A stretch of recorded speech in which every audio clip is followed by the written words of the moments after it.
नमस्कार, मैं वैशाली और आप देख रहे हैं आजाद कलम न्यूज चैनल। आइए रुक करते हैं आज की बड़ी खबर पर। प्रधानमंत्री नरेंद्र मोदी अपनी 3 दिवसीय यात्रा पर फ्रांस पहुंचे हैं। इस यात्रा के दौरान प्रधानमंत्री ने पेरिस में इंडिया फ्रांस सीईओ फोरम को संबोधित किया। अपने संबोधन में प्रधानमंत्री नरेंद्र मोदी ने दुनिया भर के सीईओ से कहा कि भारत में निवेश करने के लिए ये सही समय है, क्योंकि भारत एक विकसित भारत बनाने की दिशा में काम कर रहा है।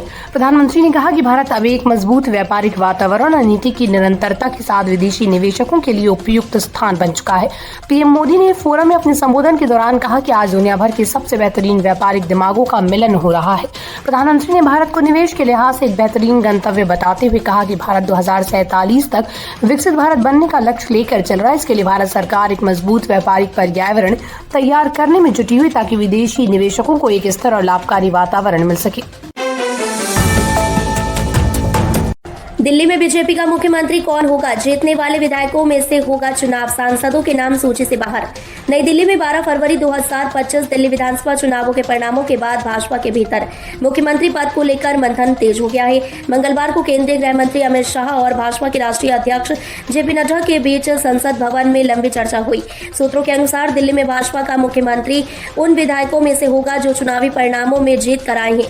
भाजपा इस बार दिल्ली के मुख्यमंत्री पद के लिए किसी सांसद का नाम सामने नहीं लाएगी। दिल्ली में मुख्यमंत्री को लेकर चल रही चर्चा के बीच भाजपा अध्यक्ष जेपी नड्डा ने मंगलवार को दिल्ली के 10 विधायकों से मुलाकात की। इन विधायकों ने नड्डा से व्यक्तिगत मुलाकात का समय मांगा था। नड्डा ने इस दौरान नवनिर्वाचित विधायकों सिक्का रॉय, सतीश उपाध्याय, अनिल शर्मा, अरविंदर लवली, अजय महावर, रेखा गुप्ता, अनिल गोयल से एक एक करके मुलाकात की। सुप्रीम कोर्ट का आदेश, ईवीएम से डेटा ना तो हटाया जाए ना ही फिर से लोड किया जाए, चुनाव आयोग को निर्देश। भारत में इलेक्ट्रॉनिक वोटिंग मशीनों ईवीएमएस की विश्वसनीयता और सत्यापन को लेकर सुप्रीम कोर्ट ने मंगलवार को एक महत्वपूर्ण आदेश जारी किया है। कोर्ट ने चुनाव आयोग ईसी से कहा कि फिलहाल ईवीएमएस से कोई भी डेटा ना तो हटाया जाए और न ही फिर से लोड किया जाए। मंगलवार को सुप्रीम कोर्ट ने ईवीएमएस के सत्यापन से संबंधित नीतियों को लेकर दायर की गई याचिकाओं पर सुनवाई की। इन याचिकाओं में यह मांग की गई थी कि चुनाव आयोग को ईवीएमएस की मेमोरी माइक्रो कंट्रोलर की जांच और सत्यापन करने का निर्देश दिया जाए। सुनवाई के दौरान सुप्रीम कोर्ट ने चुनाव आयोग से कहा कि इस समय ईवीएमएस से कोई भी डेटा न हटाया जाए और न ही फिर से लोड किया जाए। हरियाणा बनेगा देश का पहला राज्य जहां लागू होंगे 3 नए आपराधिक कानून, लोगों को मिलेगा त्वरित न्याय। हरियाणा प्रदेश को एक नई कानूनी पहल का हिस्सा बनने का गर्व प्राप्त हुआ है। राज्य सरकार ने 3 नए आपराधिक कानून लागू करने का ऐतिहासिक निर्णय लिया है, जिससे यहां के नागरिकों को त्वरित न्याय प्राप्त होगा और आपराधिक मामलों का समाधान तेज गति से होगा। यह पहल हरियाणा को देश का पहला राज्य बना देगा जहां इस तरह के 3 नए कानून एक साथ लागू होंगे। हरियाणा सरकार के इस फैसले का उद्देश्य राज्य में न्याय व्यवस्था को और अधिक प्रभावी बनाना और आम जनता को शीघ्र न्याय दिलाना है। इस कानून के तहत आपराधिक मामलों की सुनवाई और उनका निपटारा तेजी से किया जाएगा, जिससे पीड़ितों को कम समय में न्याय मिल सकेगा। राज्य के गृह मंत्री ने इस बारे में जानकारी दी कि इन नए कानूनों में आपराधिक मामलों की सुनवाई के लिए नए नियम और प्रावधान होंगे जो न्याय प्रक्रिया को अधिक पारदर्शी और त्वरित बनाएंगे। यूपी के जिले के किसानों के लिए खुशखबरी, प्लॉट आवंटित करने के लिए शुरू हुआ सर्वे। उत्तर प्रदेश के किसानों के लिए एक बड़ी खुशखबरी सामने आई है। अब किसानों को उनकी भूमि का उपयोग और बेहतर तरीके से करने का मौका मिलेगा, क्योंकि राज्य सरकार ने किसानों को प्लॉट आवंटित करने के लिए सर्वे प्रक्रिया शुरू कर दी है।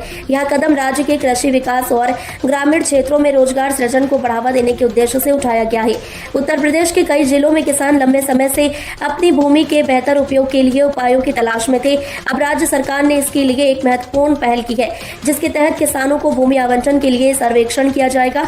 इस सर्वेक्षण का मुख्य उद्देश्य यह सुनिश्चित करना है कि किसानों को उनके क्षेत्र में उपयुक्त और उपजाऊ भूमि का आवंटन किया जाए। किसानों को इस प्लॉट आवंटन से अपनी कृषि गतिविधियों को बढ़ाने का अवसर मिलेगा। भारत टैक्स 2025 के लिए ग्रेटर नोएडा में ट्रैफिक एडवाइजरी जारी, रूट में बदलाव और जाम की संभावना। शहर में भारत के सबसे बड़े वैश्विक वस्त्र आयोजन भारत टैक्स 2025 का आयोजन 12 से 15 फरवरी 2025 इंडिया एक्सपो सेंटर और मार्ट ग्रेटर नोएडा में किया जा रहा है। इस आयोजन में वस्त्र उद्योग की पूरी मूल्य श्रृंखला का प्रदर्शन किया जाएगा। इस मेले में 1.2 लाख से अधिक लोग शामिल होने की संभावना है, जिसमें 6,000 अंतर्राष्ट्रीय खरीदार और 5,000 प्रदर्शक शामिल होंगे। इतनी बड़ी संख्या में लोग आने की संभावना को देखते हुए ट्रैफिक पुलिस ने इलाके में ट्रैफिक के सुचारू संचालन और भीड़भाड़ को नियंत्रित करने के लिए एक ट्रैफिक एडवाइजरी जारी की है। यह आयोजन केंद्रीय वस्त्र मंत्री गिरिराज सिंह द्वारा उद्घाटित किया जाएगा और इसने ध्यान आकर्षित किया है। यह आयोजन नॉलेज पार्क 2 ग्रेटर नोएडा में हो रहा है, जो पहले से ही ट्रैफिक जाम की समस्या का सामना कर रहा है, क्योंकि यहां 100 से अधिक कॉलेज स्थित है। उत्तर भारत में मौसम में बदलाव आ गया और आज देश के विभिन्न हिस्सों में मौसम के मिजाज में कुछ अहम बदलाव देखने को मिल सकते हैं। दिल्ली एनसीआर समेत उत्तर भारत के कई राज्यों में ठंड में काफी कमी आई है। तापमान में वृद्धि हुई, जिससे लोगों को सर्दी से राहत मिली। हालांकि सुबह और शाम समय हल्की ठंड बनी रहेगी। भारतीय मौसम विभाग के मुताबिक आज के मौसम का अपडेट और आगामी दिनों के लिए कुछ अहम अलर्ट जारी किए गए, जिनमें खासकर बारिश की संभावना जताई जा रही। दिल्ली एनसीआर में आज का मौसम काफी ठंडा और सुखद रहेगा। मौसम विभाग के अनुसार आज दिल्ली का आसमान साफ रहेगा और दिन भर मौसम अच्छा बना रहेगा। पश्चिमी दिशा से तेज हवाओं का असर दिल्ली और आसपास के इलाकों में देखा जा सकता है, लेकिन बारिश की कोई संभावना नहीं है। हालांकि सुबह और शाम के समय हल्की ठंड महसूस हो सकती है, लेकिन दिन के समय तापमान सामान्य रहेगा। राम मंदिर के मुख्य पुजारी आचार्य सत्येंद्र दास का निधन हो गया। वो पिछले 3 दशकों से रामलला मंदिर में मुख्य पुजारी के रूप में सेवा दे रहे थे। 3 फरवरी को उन्हें ब्रेन हैमरेज के कारण लखनऊ रेफर किया गया था, जहां उनका इलाज पीजीआई लखनऊ के न्यूरोलॉजी विभाग में चल रहा था।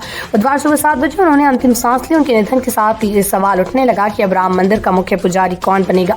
आचार्य सत्येंद्र दास रामलला की सेवा में 3 दशक से अधिक समय तक लगे रहे। उन्होंने रामलला के स्थायी तंबू से लेकर अब तक के भव्य मंदिर तक की यात्रा में महत्वपूर्ण भूमिका निभाई। उन्हें 1 मार्च 1992 को रामलला का मुख्य पुजारी नियुक्त किया गया था। बाबरी मस्जिद ढहने के कुछ महीने बाद सत्येंद्र दास ने रामलला को अपनी गोदी में लेकर वहां से सुरक्षित स्थान पर पहुंचाया। तब से उनका नाम राम मंदिर के इतिहास में हमेशा के लिए दर्ज हो गया था। भारत के दिग्गज क्रिकेटर विराट कोहली इन दिनों खराब फॉर्म से जूझ रहे हैं, लेकिन क्रिकेट की दुनिया के एक और महान खिलाड़ी वेस्टइंडीज के पूर्व बल्लेबाज क्रिस गेल ने उनका समर्थन किया। गेल का कहना है कि विराट कोहली भले ही रन बनाने में संघर्ष कर रहे हैं, लेकिन वो अभी भी दुनिया के सबसे बेहतरीन क्रिकेटर हैं। क्रिस गेल ने मंगलवार को कहा, चाहे जैसी भी फॉर्म हो, विराट कोहली अभी भी दुनिया के सबसे बेहतरीन बल्लेबाज हैं। उनके आंकड़े खुद इस बात का सबूत है। हम सभी जानते हैं कि उन्होंने सभी प्रारूपों में कितनी शतक लगाई। हम सभी क्रिकेटर इस तरह के फेज से गुजरते हैं। मैं जानता हूँ कि वो अपने करियर के आखिरी दौर में, लेकिन ऐसा होता रहता है। उन्हें खुद पर विश्वास रखना होगा और वापसी करनी होगी। अगर हाल ही में किसी फिल्म की चर्चा जोरों पर है तो वो है हर्षवर्धन राणे और पाकिस्तानी अभिनेत्री मावरा होकेन की रोमांटिक फिल्म सनम तेरी कसम। इस फिल्म ने हाल ही में वैलेंटाइन वीक के मौके पर थिएटर में दस्तक दी और जबरदस्त कमाई करी। हालांकि अगर आप भी ये फिल्म देखना चाहते हैं लेकिन थिएटर तक पहुंचने का वक्त नहीं निकल पा रहा है, तो आपके लिए खुशखबरी है। हम आपको बताने जा रहे हैं कि आप इस रोमांटिक फिल्म को OTT प्लेटफॉर्म पर मुफ्त में कहां देख सकते हैं। फिल्म सनम तेरी कसम के OTT अधिकार पहले से ही प्रसिद्ध digital platform Amazon prime video के पास थे, लेकिन क्योंकि फिल्म को बड़े पर्दे पर फिर से रिलीज किया गया, इसे कुछ समय के लिए प्राइम वीडियो से हटा दिया गया। हालांकि अगर आप इस फिल्म को अभी देखना चाहते हैं तो आपके पास एक बेहतरीन विकल्प है। तब तक के लिए बस इतना ही। फिर होगी आपसे मुलाकात ऐसी एक और बड़ी खबर के साथ। तब तक के लिए नमस्कार। देखते रहिए आजाद कलम न्यूज चैनल। देश की आवाज ऐसी ही लेटेस्ट अपडेट्स के लिए हमारे चैनल को सब्सक्राइब और तुरंत नोटिफिकेशन पाने के लिए बेल आइकन प्रेस करना ना भूलें। यदि आप हमें फेसबुक के माध्यम से देख रहे हैं तो हमारे पेज को फॉलो जरूर करें। धन्यवाद।